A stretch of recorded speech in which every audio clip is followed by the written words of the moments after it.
Kenyan taxpayers spend at least 1 billion shillings annually to cater for renovation and refurbishment of 3 state houses in Nairobi, Mombasa and Nakuru counties amid calls by President William Ruto for austerity measures in managing the ballooning wage bill.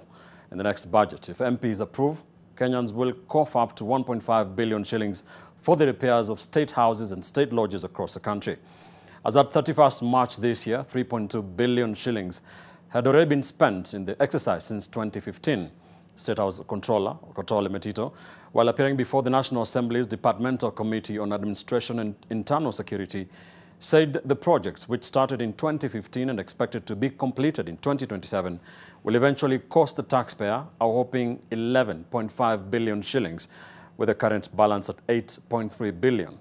In its budget estimates for the financial year 2024-25, State House has increased its budget by 262.2 million shillings to 9.4 billion shillings on account of recurrent expenditure and personal emoluments. For the welfare society, State House is implementing 13 projects across state houses and state lodges, other than state houses, where we have 3, Nairobi, Nakuru and Mombasa. And then also now the state lodges, where we have in Sagana, Eldoret, Kakamega, Kisumu, and the very small one in Mutitandei. We also have in Kisii. Actually, the recurrent alone would be around 8 billion.